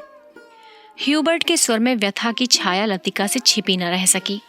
बात को टालते हुए उसने कहा, आप तो नाहक चिंता करते हैं मिस्टर ह्यूबर्ट। आजकल मौसम बदल रहा है, अच्छे भले आदमी तक बीमार हो जाते हैं। ह्यूबर्ट का चेहरा प्रसन्नता से दमकने लगा। उसने लतिका को ध्यान से देखा।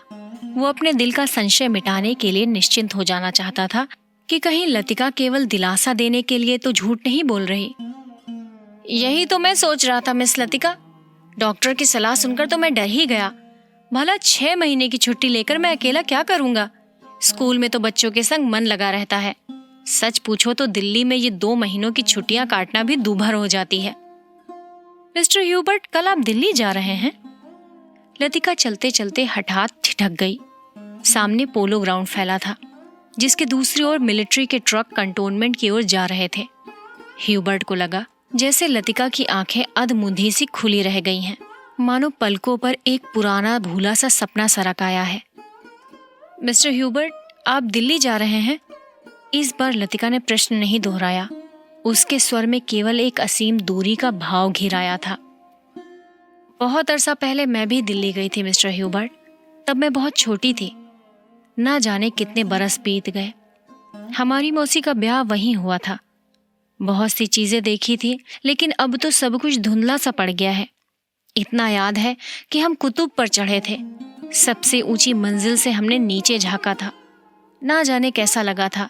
नीचे चलते हुए आदमी चाबी से भरे हुए खिलौनों से लगते थे।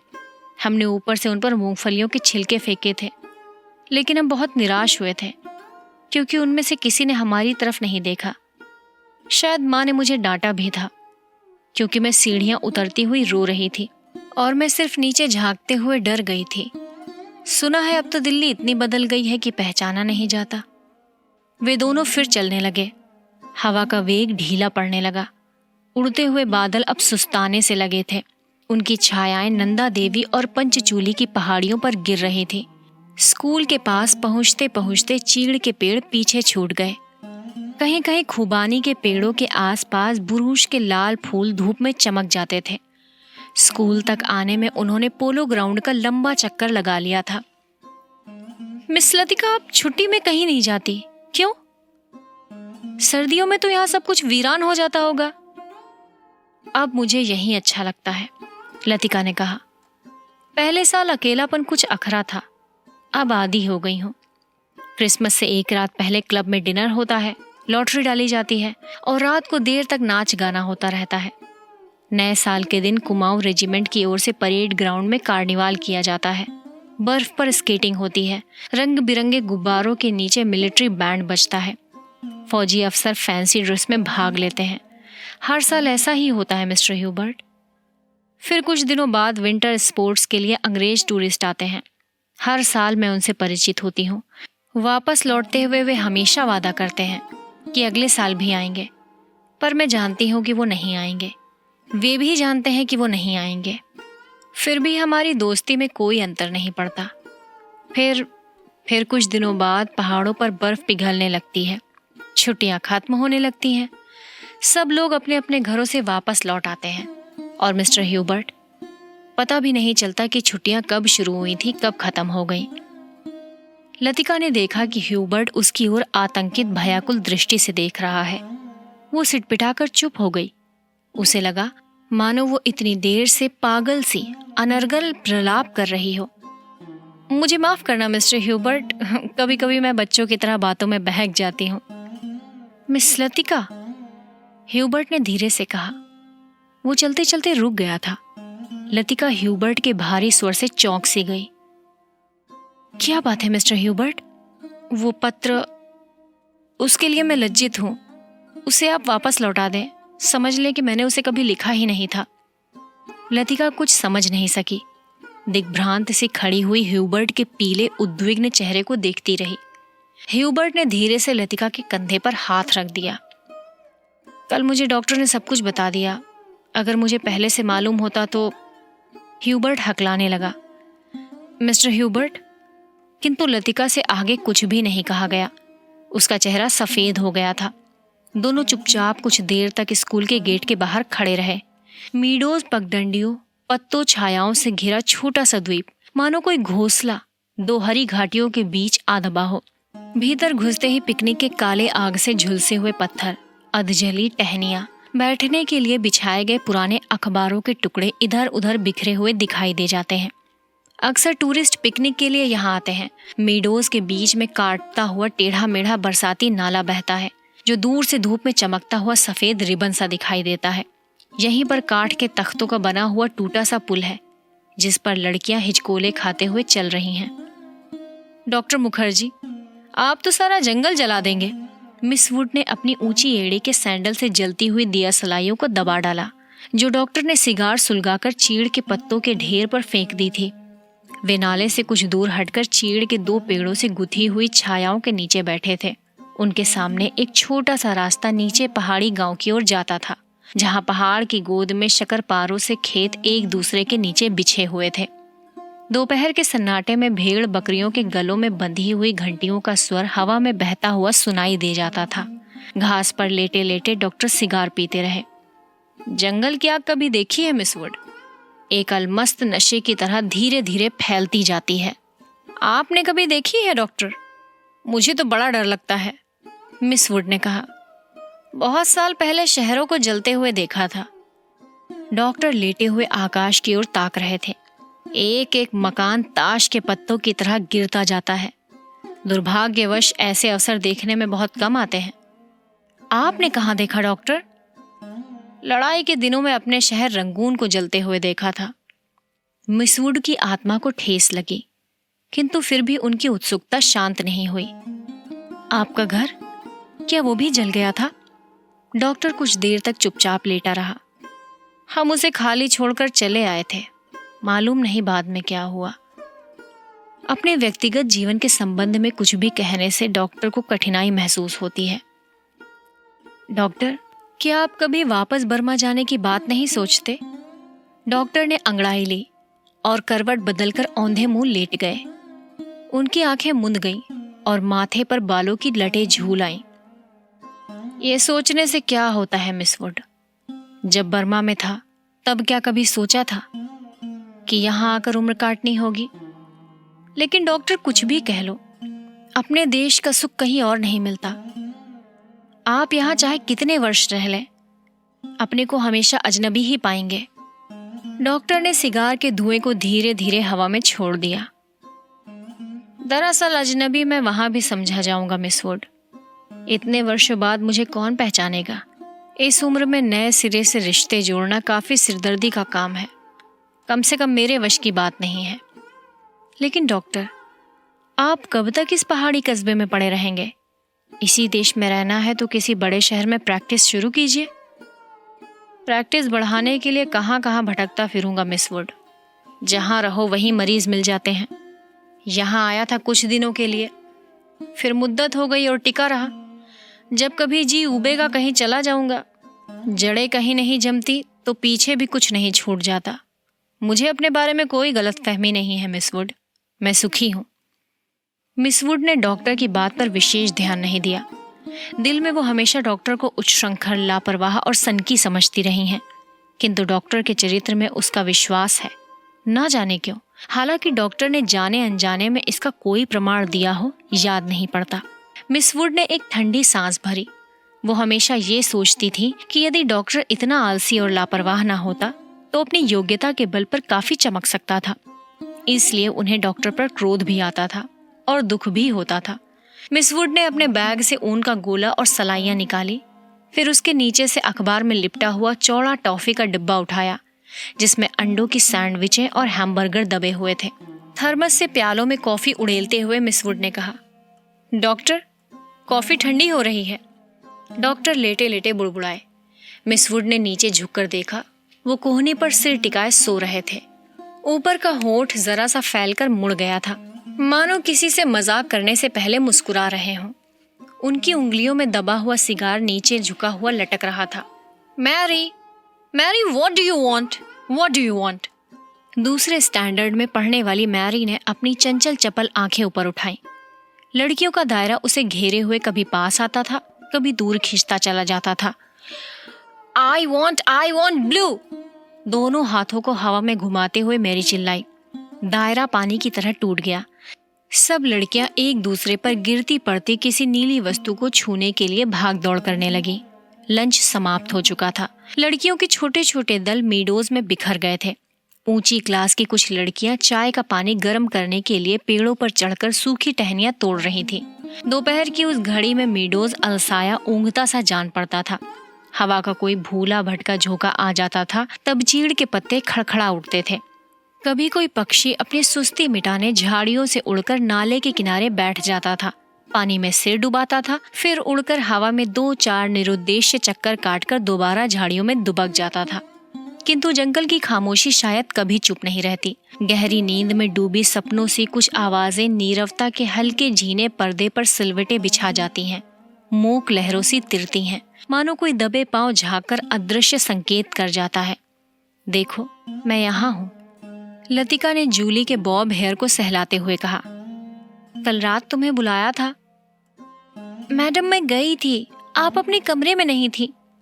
लतिका को याद आया कि कल रात वो डॉक्टर के कमरे के टेरेस पर देर तक बैठी रही थी और भीतर ह्यूबर्ट पियानो पर शोपा का नॉकटर्न बजा रहा था। जूली, तुमसे कुछ पूछना था। उसे लगा वो जूली की आंखों से अपने को बचा रही है। जूली ने अपना चेहरा ऊपर उठाया। उसकी भूरी आंखों से कौतूहल झांक रहा था। तुम ऑफिसर्स मेस में किसी को जानती हो? जूली ने अनिश्चित भाव से सिर हिलाया। लतिका कुछ देर तक जूली को अपलक घूरती रही। जूली, मुझे विश्वास है तुम झूठ नहीं बोलोगी। कुछ क्षण पहले जूली की आंखों में जो कुतूहल था वो भय में परिणत होने लगा।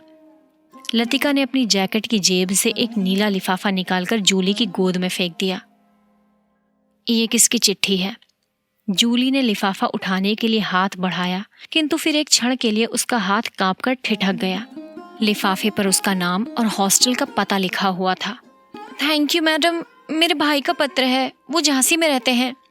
जूली ने घबराहट में लिफाफे को अपने स्कर्ट की तहों में छिपा लिया। जूली, जरा मुझे लिफाफा दिखलाओ। लतिका का स्वर तीखा कर्कश सा हो आया। जूली ने अनमने भाव से लतिका को पत्र दे दिया। तुम्हारे भाई झांसी में रहते हैं? जूली इस बार कुछ नहीं बोली। उसकी उद्भ्रांत उखड़ी सी आंखें लतिका को देखती रहीं। ये क्या है? जूली का चेहरा सफेद पड़ गया। लिफाफे पर कुमाऊं रेजिमेंटल सेंटर की मुहर उसकी ओर घूम रही थी। ये कौन है? लतिका ने पूछा। उसने पहले भी हॉस्टल में उड़ती हुई अफवाह सुनी थी कि जूली को क्लब में किसी मिलिट्री अफसर के संग देखा गया था, किंतु ऐसी अफवाहें अक्सर उड़ती रहती थी और उसने उस पर विश्वास नहीं किया था। जूली, तुम अभी बहुत छोटी हो। जूली के होंठ कांपे। उसकी आंखों में निरी ही याचना का भाव घिराया। अच्छा, अभी जाओ, तुमसे छुट्टियों के बाद बातें करूंगी। जूली ने ललचाई दृष्टि से लिफाफे की ओर देखा। कुछ बोलने को उद्यत हुई, पर बिना कुछ कहे चुपचाप वापस लौट गई। लतिका देर तक जूली को देखती रही, जब तक वो आंखों से ओझल नहीं हो गई। क्या मैं किसी खूसट बुढ़िया से कम हूं? अपने अभाव का बदला क्या मैं दूसरों से ले रही हूं? शायद, कौन जाने, शायद जूली का ये प्रथम परिचय हो उस अनुभूति से जिसे कोई भी लड़की बड़े चाव से संजोकर संभाल कर अपने में छिपाए रहती है। एक अनिर्वचनीय सुख जो पीड़ा लिए है, पीड़ा और सुख को डुबोती हुई उमड़ते ज्वार की खुमारी जो दोनों को अपने में समा लेती है। एक दर्द जो आनंद से उपजा है और पीड़ा देता है। यही इसी देवदार के नीचे उसे भी यही लगा था जब गिरीश ने पूछा था, तुम चुप क्यों हो? वो आंखें मूंदे सोच रही थी। सोच कहाँ रही थी, जी रही थी उस क्षण को जो भय और विस्मय के बीच भेजा था। बहका सा पागल क्षण।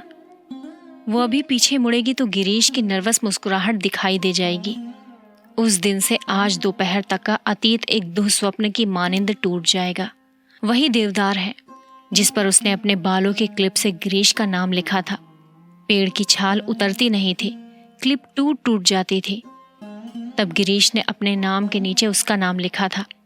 जब कभी कोई अक्षर बिगड़कर टेढ़ा मेढ़ा हो जाता था तब वो हंसती थी और गिरीश का कांपता हाथ और भी कांप जाता था।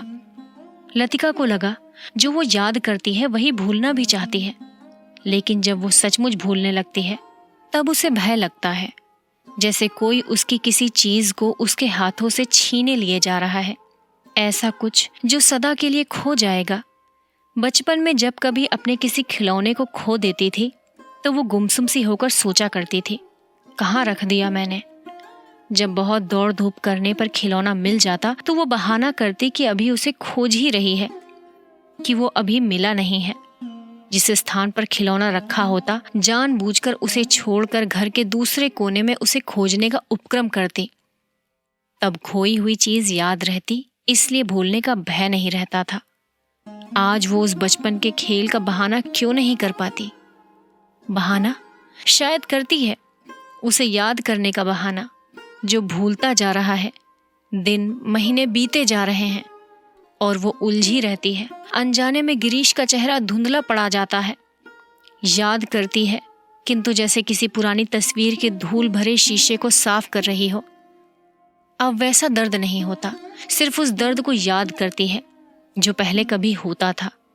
तब उसे अपने पर ग्लानि होती है। वो फिर जानबूझकर उस घाव को कुरेदती है जो भरता जा रहा है, खुद ब खुद उसकी कोशिशों के बावजूद भरता जा रहा है। देवदार पर खुदे हुए अधमेटे नाम लतिका की ओर निस्तब्ध निरीह भाव से निहार रहे थे। मेडोज के घने सन्नाटे में नाले पार से खेलती हुई लड़कियों की आवाजें गूंज जाती थीं। What do you want? What do you want? तितलियां, झींगुर, जुगनू मीडोज पर उतरती हुई सांझ की छायाओं में पता नहीं चलता कौन किसकी आवाज है। दोपहर के समय जिन आवाजों को अलग अलग करके पहचाना जा सकता था, अब वे एक स्वरता की अविरल धारा में घुल गई थी। घास से अपने पैरों को पोंछता हुआ कोई रेंग रहा है। झाड़ियों के झुरमुट से परों को फड़फड़ाता हुआ झपटकर कोई ऊपर से उड़ जाता है, किंतु ऊपर देखो तो कहीं कुछ भी नहीं है। मीडोज के झरने का गड़गड़ाता स्वर जैसे अंधेरी सुरंग में झपाटे से ट्रेन गुजर गई हो और देर तक उनमें सीटियों और पहियों की चीत्कार गूंजती रही हो। पिकनिक कुछ देर तक और चलती है, किंतु बादलों की तहें एक दूसरे पर चढ़ती जा रही हैं। पिकनिक का सामान बटोरा जाने लगा। मीडोज के चारों ओर बिखरी हुई लड़कियां मिस वुड के इर्द गिर्द जमा होने लगी। अपने संग वे अजीबो गरीब चीजें बटोर लाई थी। कोई किसी पक्षी के टूटे पंखों को बालों में लगाए हुए थी, किसी ने पेड़ की टहनी को चाकू से छीलकर छोटी सी बेंत बना ली थी। ऊंची क्लास की कुछ लड़कियों ने अपने अपने रुमालों में नाले से पकड़ी हुई छोटी छोटी बालिश्त भर की मछलियों को दबा रखा था, जिन्हें मिस वुड से छिपाकर वो एक दूसरे को दिखा रही थी। मिस वुड लड़कियों की टोली के संग आगे निकल गई। मीडोज से पक्की सड़क तक 3-4 फरलांग की चढ़ाई थी। लतिका हाँफने लगी। डॉक्टर मुखर्जी सबसे पीछे आ रहे थे। लतिका के पास पहुंचकर वो ठिठक गए। डॉक्टर ने दोनों घुटनों को जमीन पर टेकते हुए सिर झुकाकर एलिजाबेथ यूगिन अंग्रेजी में कहा, मैडम, आप इतनी परेशान क्यों नजर आ रही हैं? और डॉक्टर की नाटकीय मुद्रा को देखकर लतिका के होठों पर एक थकी सी ढीली ढीली मुस्कुराहट बिखर गई। प्यास के मारे गला सूख रहा है और ये चढ़ाई है कि खत्म होने में नहीं आती। डॉक्टर ने अपने कंधे पर लटकते हुए थर्मस को उतारकर लतिका के हाथों में देते हुए कहा, थोड़ी सी कॉफी बची है, शायद कुछ मदद कर सके। पिकनिक में तुम कहाँ गए थे डॉक्टर? कहीं दिखाई नहीं दिए। दोपहर भर सोता रहा मिस वुड के संग। मेरा मतलब है मिस वुड पास बैठी थी। मुझे लगता है मिस वुड मुझसे मोहब्बत करती हैं। कोई भी मजाक करते समय डॉक्टर अपनी मूंछों के कोनों को चबाने लगते हैं। क्या कहती थी? लतिका ने थर्मस से कॉफी को मुंह में उड़ेल लिया। शायद कुछ कहती थी, लेकिन बदकिस्मती से मुझे बीच में ही नींद आ गई। मेरी जिंदगी के कुछ खूबसूरत प्रेम प्रसंग कमबख्त इस नींद के कारण अधूरे रह गए हैं। और इस दौरान जब दोनों बातें कर रहे थे, उनके पीछे मीडोज और मोटर रोड के संग चढ़ती हुई चीड़ और बाज के वृक्षों की कतारें सांझ के घिरते अंधेरे में डूबने लगी। मानो प्रार्थना करते हुए उन्होंने चुपचाप अपने सिर नीचे झुका लिए हों। इन्हीं पेड़ों के ऊपर बादलों के गिरजे का क्रॉस कहीं उलझा पड़ा था। उनके नीचे पहाड़ों की ढलान पर बिछे हुए खेत भागती हुई गिलहरियों से लग रहे थे, जो मानो किसी की टोह में स्तब्ध ठिठक गई हो। डॉक्टर, मिस्टर ह्यूबर्ट पिकनिक पर नहीं आए? डॉक्टर मुखर्जी टॉर्च जलाकर लतिका के आगे आगे चल रहे थे। मैंने उन्हें मना कर दिया था। किस लिए?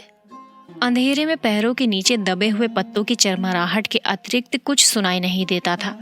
डॉक्टर मुखर्जी ने धीरे से खांसा। पिछले कुछ दिनों से मुझे संदेह होता जा रहा है कि मिस्टर ह्यूबर्ट की छाती का दर्द शायद मामूली दर्द नहीं है। डॉक्टर थोड़ा सा हंसे, जैसे उसे अपनी यह गंभीरता अरुचिकर लग रही हो। डॉक्टर ने प्रतीक्षा की, शायद लतिका कुछ कहेगी, किंतु लतिका चुपचाप उसके पीछे चल रही थी। ये मेरा महज शक है, शायद मैं कुछ गलत हूँ, किंतु फिर भी यही बेहतर होगा कि वो अपने एक फेफड़े का एक्सरे करा लें। इससे कम से कम कोई भ्रम तो नहीं रहेगा। आपने मिस्टर ह्यूबर्ट से इसके बारे में कुछ कहा? अभी तक तो कुछ नहीं कहा। ह्यूबर्ट जरा सी बात पर चिंतित होता है, इसलिए कभी साहस नहीं हो पाता। डॉक्टर को लगा उसके पीछे आते हुए लतिका के पैरों का स्वर सहसा बंद हो गया है। उन्होंने पीछे मुड़कर देखा। लतिका बीच सड़क पर अंधेरे में छाया सी चुपचाप निश्चल खड़ी है। डॉक्टर, लतिका का स्वर भर्राया हुआ था। क्या बात है मिस लतिका, आप रुक क्यों गई? डॉक्टर, क्या मिस्टर ह्यूबर्ट? डॉक्टर ने अपनी टॉर्च की मध्यम रोशनी लतिका पर उठा दी। उन्होंने देखा लतिका का चेहरा एकदम पीला पड़ गया है और वो रह रहकर पत्ते सी कांप जाती है। मिस लतिका, क्या बात है? आप तो बहुत डरी सी जान पड़ती हैं। कुछ नहीं डॉक्टर, मुझे कुछ याद आ गया था। वे दोनों फिर चलने लगे। कुछ दूर जाने पर उनकी आंखें ऊपर उठ गईं। पक्षियों का एक बेड़ा धूमिल आकाश में त्रिकोण बनाता हुआ पहाड़ों के पीछे उनकी ओर आ रहा था। लतिका और डॉक्टर सिर उठाकर इन पक्षियों को देखते रहे। लतिका को याद आया, हर साल सर्दी की छुट्टियों से पहले ये परिंदे मैदानों की ओर उड़ते हैं। कुछ दिनों के लिए बीच के इस पहाड़ी स्टेशन पर बसेरा करते हैं, प्रतीक्षा करते हैं बर्फ के दिनों की, जब वे नीचे अजनबी अनजाने देशों में उड़ जाएंगे। क्या वे सभी प्रतीक्षा कर रहे हैं? वो, डॉक्टर, मिस्टर ह्यूबर्ट? लेकिन कहाँ के लिए? हम कहाँ जाएंगे? किंतु उसका कोई उत्तर नहीं मिला। उस अंधेरे में मेडोज के झरने का भुतैला स्वर और चीड़ के पत्तों की सरसराहट के अतिरिक्त कुछ नहीं सुनाई देता था। लतिका हड़बड़ाकर चौंक गई। अपनी छड़ी पर झुके हुए डॉक्टर धीरे धीरे सीटी बजा रहे थे। मिस लतिका, जल्दी कीजिए, बारिश शुरू होने वाली है। हॉस्टल पहुंचते पहुंचते बिजली चमकने लगी थी, किंतु उस रात बारिश देर तक नहीं हुई। बादल बरसने भी नहीं पाते थे कि हवा के थपेड़ों से ढकेल दिए जाते थे। दूसरे दिन तड़के ही बस पकड़नी थी, इसलिए डिनर के बाद लड़कियां सोने के लिए अपने अपने कमरों में चली गई थीं। जब लतिका अपने कमरे में गई तो उस समय कुमाऊं रेजिमेंट सेंटर का बिगुल बज रहा था। उसके कमरे में कमरुद्दीन कोई पहाड़ी धुन गुनगुनाता हुआ लैंप में गैस पंप कर रहा था। लतिका उन्हीं कपड़ों में तकिए को दोहरा कर लेट गई। करीमुद्दीन ने उड़ती हुई निगाह से लतिका को देखा, फिर अपने काम में जुट गया। पिकनिक कैसी रही मेम साहब?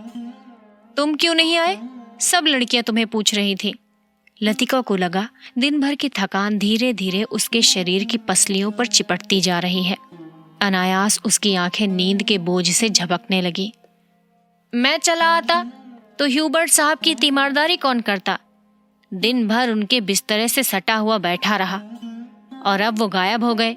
करीमुद्दीन ने कंधे पर लटकते हुए मैले कुचैले तौलिए को उतारा और लैंप के शीशों की गर्द पोंछने लगा। लतिका की अधमुंदी आंखें खुल गईं। क्या ह्यूबर्ट साहब अपने कमरे में नहीं हैं? खुदा जाने इस हालत में कहाँ गए। पानी गर्म करने के लिए कुछ देर बाहर गया था, वापस आने पर देखता हूँ कि कमरा खाली पड़ा है। करीमुद्दीन बड़बड़ाता हुआ बाहर चला गया। लतिका ने लेटे लेटे पलंग के नीचे चप्पलों को पैरों से उतार दिया। ह्यूबर्ट इतनी रात में कहाँ गए? किंतु लतिका की आंखें फिर झपक गईं। दिन भर की थकान ने सब परेशानियों प्रश्नों पर कुंजी लगा दी थी। जैसे दिन भर आंख मिचौली खेलते हुए उसने अपने कमरे में दैया को छू लिया था। अब वो सुरक्षित थे। कमरे की चहार दीवारी के भीतर उसे कोई नहीं पकड़ सकता। दिन के उजाले में वो गवाह थी, मुजरिम थी। हर चीज का उससे तकाजा था। अब इस अकेलेपन में कोई गिला नहीं, उलाहना नहीं। सब खींचातान खत्म हो गई। जो अपना है वो बिल्कुल अपना सा हो गया है। जो पराया है उसका दुख नहीं, अपनाने की फुर्सत नहीं। लतिका ने दीवार की ओर मुंह घुमा लिया। लैंप के फीके आलोक में हवा के कांपते पर्दों की छायाएं हिल रही थीं। बिजली कड़कने से खिड़कियों के शीशे चमक जाते थे, दरवाजे चटकने लगते थे, जैसे कोई बाहर से धीमे धीमे खटखटा रहा हो। कॉरिडोर से अपने अपने कमरों में जाती हुई लड़कियों की हंसी, बातों के कुछ शब्द, फिर सब कुछ शांत हो गया। किंतु फिर भी देर तक कच्ची नींद में वो लैंप का धीमा सा सी सी का स्वर सुनती रही। कब वो स्वर भी मौन का भाग बनकर मूक हो गया, उसे पता न चला। कुछ देर बाद उसको लगा सीढ़ियों से कुछ दबी हुई आवाजें ऊपर आ रही हैं। बीच बीच में कोई चिल्ला उठता है और फिर सहसा आवाजें धीमी पड़ जाती हैं। मिस लतिका, जरा अपना लैंप ले आइए। कॉरिडोर के जीने से डॉक्टर मुखर्जी की आवाज आई। कॉरिडोर में अंधेरा था। वो 3-4 सीढ़ियां नीचे उतरी, लैंप नीचे किया। सीढ़ियों से सटे जंगले पर ह्यूबर्ट ने अपना सिर रख दिया था। उसकी एक बाह जंगले के नीचे लटक रही थी और दूसरी डॉक्टर के कंधे पर झूल रही थी, जिसे डॉक्टर ने अपने हाथों से जकड़ रखा था। मिस लतिका, लैंप जरा और नीचे झुका दीजिए। Hubert, Hubert. डॉक्टर ने ह्यूबर्ट को सहारा देकर ऊपर खींचा। ह्यूबर्ट ने अपना चेहरा ऊपर किया। विस्की की तेज बू का झोंका लतिका के सारे शरीर को झंझोड़ गया। ह्यूबर्ट की आंखों में सुर्ख डोरे खिंचाए थे, कमीज का कॉलर उल्टा हो गया था और टाई की गांठ ढीली होकर नीचे खिसक आई थी। लतिका ने कांपते हाथों से लैंप सीढ़ियों पर रख दिया और आप दीवार के सहारे खड़ी हो गई। उसका सिर चकराने लगा। In a back lane of the city, there is a girl who loves me. Hubert हिचकियों के बीच गुनगुना उठता था। Hubert please please. डॉक्टर ने ह्यूबर्ट के लड़खड़ाते शरीर को अपनी मजबूत गिरफ्त में पकड़ लिया। मिस लतिका, आप लैंप लेकर आगे चलिए। लतिका ने लैंप उठाया। दीवार पर उन तीनों की छायाएं डगमगाने लगी। In the back lane of the city, there is a girl who loves me. Hubert doctor Mukherjee के कंधे पर सिर टिकाए अंधेरी सीढ़ियों पर उल्टे सीधे पैर रखता हुआ चढ़ रहा था। डॉक्टर, हम कहाँ हैं? ह्यूबर्ट सहसा इतनी जोर से चिल्लाया कि उसकी फटती हुई आवाज सुनसान अंधेरे कॉरिडोर की छत से टकराकर देर तक हवा में गूंजती रही। ह्यूबर्ट! डॉक्टर को एकदम ह्यूबर्ट पर गुस्सा आ गया। फिर अपने गुस्से पर ही उसे खीज सी हो आई और वो ह्यूबर्ट की पीठ थपथपाने लगा। कुछ बात नहीं है ह्यूबर्ट डियर, तुम सिर्फ थक गए हो। ह्यूबर्ट ने अपनी आंखें डॉक्टर पर गड़ा दी। उनमें एक भयभीत बच्चे की सी कातरता झलक रही थी, मानो डॉक्टर के चेहरे से वो किसी प्रश्न का उत्तर पा लेना चाहते हो। ह्यूबर्ट के कमरे में पहुंचकर डॉक्टर ने उसे बिस्तर पर लिटा दिया। ह्यूबर्ट ने बिना किसी विरोध के चुपचाप जूते मोजे उतारने दिए। जब डॉक्टर ह्यूबर्ट की टाई उतारने लगे तो ह्यूबर्ट अपनी कोहनी के सहारे उठा। कुछ देर तक डॉक्टर को आंखें फाड़ते हुए घूरता रहा, फिर धीरे से उसका हाथ पकड़ लिया। डॉक्टर, क्या मैं मर जाऊंगा?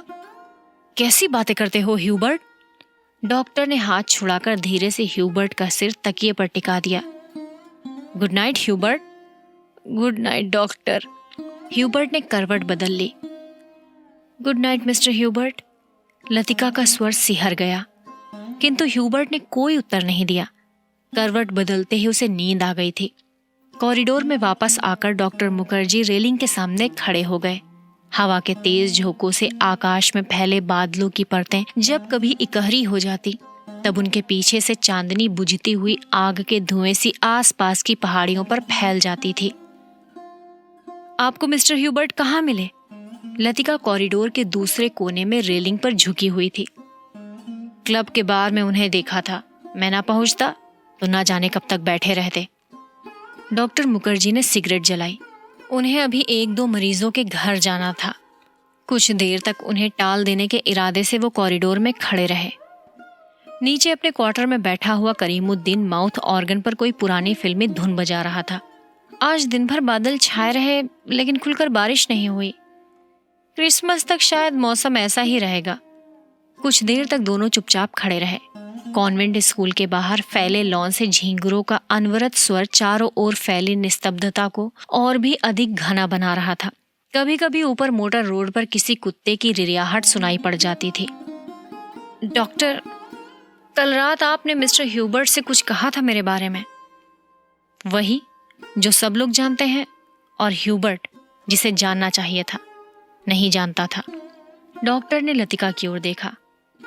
वो जड़वत अविचलित रेलिंग पर झुकी हुई थी। वैसे हम सबकी अपनी अपनी जिद होती है, कोई छोड़ देता है, कुछ लोग आखिर तक उससे चिपके रहते हैं। डॉक्टर मुखर्जी अंधेरे में मुस्कुराए। उनकी मुस्कुराहट में सूखा सा विरक्ति का भाव भरा था। कभी कभी मैं सोचता हूँ मिस लतिका, किसी चीज को ना जानना यदि गलत है तो जानबूझकर ना भूल पाना, हमेशा जोक की तरह उससे चिपटे रहना, यह भी गलत है। बर्मा से आते हुए मेरी पत्नी की मृत्यु हुई थी। मुझे अपनी जिंदगी बेकार सी लगी थी। आज इस बात को अरसा गुजर गया और जैसा आप देखती हैं मैं जी रहा हूँ। उम्मीद है कि काफी अरसा और जीऊंगा। जिंदगी कभी दिलचस्प लगती है और यदि उम्र की मजबूरी न होती तो शायद मैं दूसरी शादी करने में न हिचकता। इसके बावजूद कौन कह सकता है कि मैं अपनी पत्नी से प्रेम नहीं करता था? आज भी करता हूं।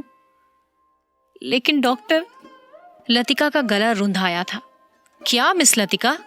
डॉक्टर, सब कुछ होने के बावजूद वो क्या कुछ है जो हमें चलाए चलता है। हम रुकते हैं तो भी अपने बहाव में वो हमें घसीटे लिए जाता है। लतिका से आगे कुछ नहीं कहा गया। जैसे जो वो कहना चाह रही है कह नहीं पा रही, जैसे अंधेरे में कुछ खो गया है जो मिल नहीं रहा, शायद कभी नहीं मिल पाएगा। ये तो आपको फादर एलमंड ही बता सकेंगे मिस लतिका। डॉक्टर की खोखली हंसी में उनका पुराना सनकीपन उभर आया था। अच्छा चलता हूं मिस लतिका, मुझे काफी देर हो गई है। डॉक्टर ने दिया सलाई जलाकर घड़ी को देखा। Good night miss Latika. Good night doctor. Doctor के जाने पर लतिका कुछ देर तक अंधेरे में रेलिंग से सटी खड़ी रही। हवा चलने से कॉरिडोर में जमा हुआ कोहरा सिहर उठता था। शाम को सामान बांधते हुए लड़कियों ने अपने अपने कमरे के सामने जो पुरानी कॉपियों, अखबार और रद्दी कागजों के ढेर लगा दिए थे, वे अब अंधेरे कॉरिडोर में हवा के झोंकों से इधर उधर बिखरने लगे थे। लतिका ने लैंप उठाया और अपने कमरे की ओर जाने लगी।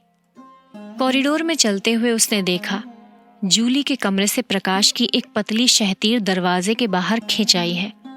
लतिका को कुछ याद आया। वो सांस रोक जूली के कमरे के बाहर खड़ी रही। कुछ देर बाद उसने दरवाजा खटखटाया। भीतर से कोई आवाज नहीं आई। जूली लैंप बुझाना भूल गई थी। लतिका धीरे धीरे दबे पांव जूली के पलंग के पास चली आई। जूली का सोता हुआ चेहरा लैंप के फीके आलोक में पीला सा दिख रहा था। लतिका ने अपनी जेब से वो नीला लिफाफा निकाला और उसे जूली के तकिए के नीचे दबाकर रख दिया। जब वो बाहर कॉरिडोर में आई, बारिश की बौछार तेजी से पड़ने लगी। करीमुद्दीन ने अपने माउथ ऑर्गन पर एक नई फिल्मी धुन छेड़ दी थी। आप सुन रहे थे निर्मल वर्मा की लिखी कहानी परिंदे।